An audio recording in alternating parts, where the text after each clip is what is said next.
Class 8 B में प्रश्नावली 4/3 का चौथा मैंने करा दिया था। चौथा ओके आयत ओके की रचना कीजिए जिसमें ओके बराबर 7 सेमी तथा के बराबर 5 सेमी।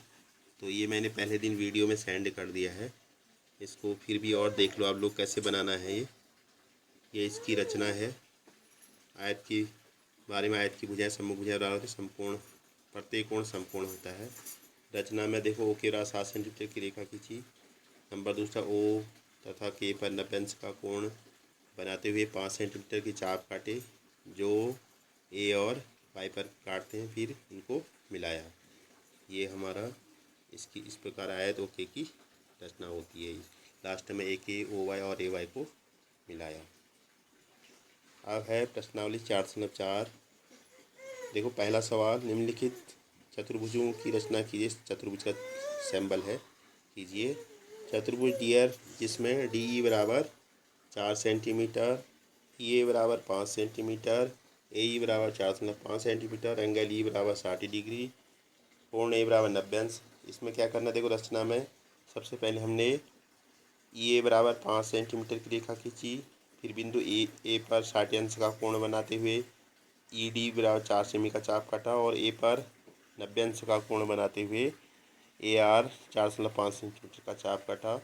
फिर अंत में ई डी ए आर तथा डी आर को मिलाए। इस प्रकार चतुर्भुज डी आर की रचना प्राप्त होती है। इसमें रचना के चरण में आप लोग ऐसे लिखेंगे, ई ए बराबर 5 सेमी की रेखा खींची, ई पर 60 तथा ए पर 90 अंश का कोण बनाया। फिर उसके बाद ई से 4 सेंटीमीटर तथा ए से 4.5 सेंटीमीटर के चाप काटे जो क्रमशः बिंदु डी व आर पर काटते हैं।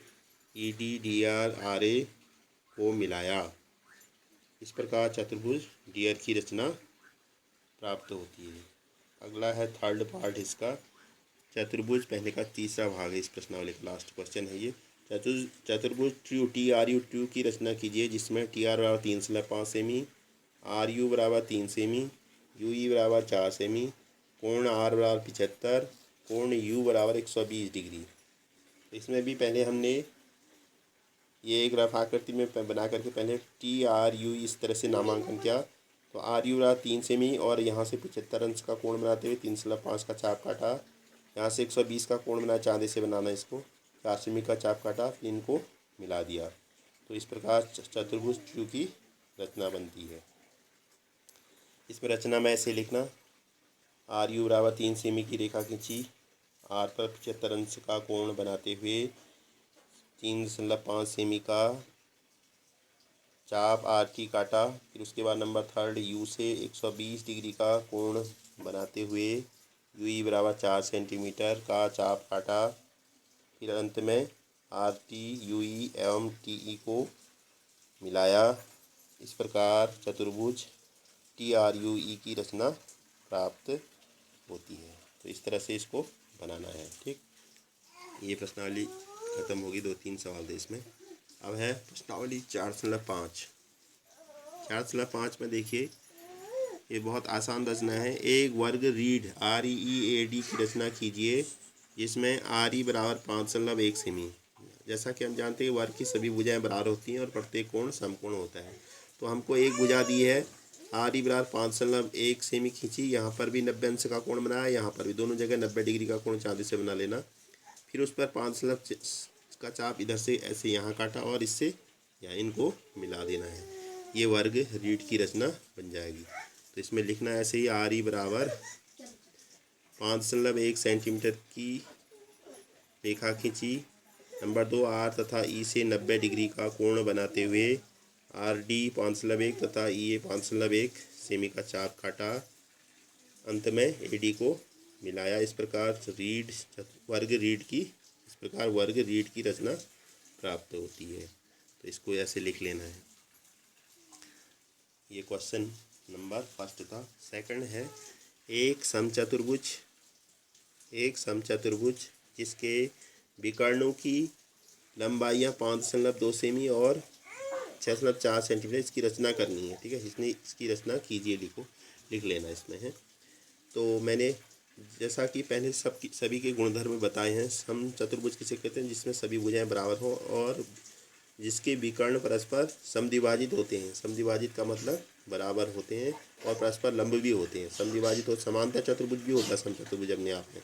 जैसे ओ ए बराबर ओ सी हो जाएगा, ओ डी बराबर ओ बी। यानी कि ये इसके लिए मैंने क्या किया, सबसे पहले ए सी 6.4 दिया है। अभी पहला इसको मैंने पहला मान लिया बड़ा विकर्ण। 6.4 की रेखा खींची ऐसे तिरछे में, जिसका मैंने लंबार्धक है। लंबार्धक ना आधी सी दूरी, जैसे प्रकार की नोक पेंसिल यहाँ से लाएंगे, प्रकार यहाँ पर होगा। इसको नाप करके इधर लेफ्ट में एक चाप काटा, ऐसे राइट में भी ऐसे नीचे चाप काटा। यही प्रक्रिया इस साइड से एक चाप ऊपर एक नीचे काटना है। इनको मिला के डॉटेड लाइन से मिला देना है। ठीक, ये इसका मध्य बिंदु, इससे इसका मध्य बिंदु ओ प्राप्त होता है। ओ से हमने अब इसका आधा करेंगे, 2.6 आएगा। 2.6 का चाप इधर काटा और वही चाप नीचे काटा, फिर इनको इससे मिला देना है। ये समचतुर्भुज बन जाएगा। ठीक है, तो इसमें आपको ऐसे ही करना है। सर्वप्रथम ऐसी 6.4 सेमी की रेखा खींची और इसका लंबार्धक किया। लंबार्धक में आधे से अधिक दूरी नापी, जैसे मैंने एक लेफ्ट एक राइट करना, ये चाप इधर से इधर एक इधर, इससे मध्य बिंदु ओ प्राप्त हो जाता है। फिर ओ से AC का मध्य बिंदु ओ से 2.6 का चाप डी व बिंदु डी व बी पर काटा। अब AD AB BC व CD को मिलाया। इस प्रकार चतुर्भुज समचतुर्भुज ABCD की रचना प्राप्त होती है। ये आपका दूसरा क्वेश्चन था। तीसरा क्वेश्चन है एक आयत, ये वो पहले भी करा चुके हैं, वही क्वेश्चन है, सेम रिपीट हो रहे हैं। एक आयत जिसकी आसन्न भुजाएं की लंबाइयाँ 5 सेमी व 4 सेमी। आसन्न भुजाएं जो एक दूसरे से मिली हुई हैं, कॉमन शीर्ष होता है जिसमें एक ही उभयनिष्ठ शीर्ष।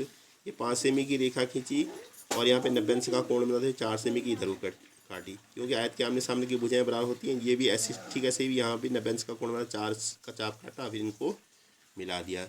इस प्रकार क्या बन जाएगा? आयत ABCD जिसकी आसन्न भुजाएं 5 सेमी और 4 सेमी। इसकी रचना आप लोग खुद लिख लेना। ऐसे ही एक अगला है समांतर चतुर्भुज, इसको भी बना सकते हैं, ये बता रखा है। समांतर चतुर्भुज ओके बराबर 5.5 और के बराबर 4.2 सेंटीमीटर की रेखा खींचनी है। इस प्रकार से इसमें एक चित्र बनाएंगे। मैं यहाँ पर रफ आकृति बना देता हूँ, तो आप लोग ऐसे बनाना। सबसे पहले ओके क्रम से इसको ऐसे लिख लेना। नीचे आधार में ओके रख लेना। चलो, आधार में ओके, ठीक। फिर ओ से के हमारा 4.2 है। अब देखो, हमें समांतर चतुर्भुज के गुणधर्म पता है कि दो आसन्न कोणों का योग 180 अंश होता है। हम आसन्न कोण बना लेंगे। यहाँ पर 60 डिग्री का कोण बनाते हुए ऐसे एक रेखा खींचेंगे और यहाँ पर 120 का कोण बनाते हुए एक रेखा खींचेंगे। ठीक, ये 60 का बनाना, ये 120, इन दोनों का जोड़ 180 अंश। क्योंकि समांतर चतुर्भुज के गुणधर्म होता है कि दो आसन्न कोण किससे कहते हैं? जो एक ही रेखा पर एक ही ओर बने हैं। ठीक है, आसन्न कोण कहलाएंगे। जैसे इस शीर्ष पर, इस शीर्ष पर, तो इनका योग 180 अंश आना चाहिए। फिर यहाँ से हमने ओके के ए बिंदु, ये हो गया हमारा 4.2 सेंटीमीटर हो गया। और दूसरा, समांतर चतुर्भुज की आमने सामने की भुजाएं बराबर होती हैं, तो यहाँ से भी 4.2 सेमी का चाप काटेंगे। ठीक, क्योंकि समांतर चतुर्भुज के आमने सामने की भुजाएं बराबर होती हैं, सम्मुख कोण बराबर होते हैं और आसन्न कोण का योग 180 अंश होता है। इनको फिर मिला देंगे, तो इस प्रकार ये चतुर्भुज ओके प्राप्त होता है। एक प्रश्न पूछा, क्या यह अद्वितीय है? नहीं है लिखना, क्योंकि अगर हम इसके कोण बदल देंगे तो इसकी आकृति दूसरी आ जाएगी, तो इसलिए यह यूनिक नहीं है लिखने में। ठीक, इस प्रकार ये प्रश्नावली समाप्त होती है। ये पाठ भी पूरा हो गया आपका। इसको अच्छी ढंग से आप लोग बना लेना। इनकी रचना आप खुद लिख लेना।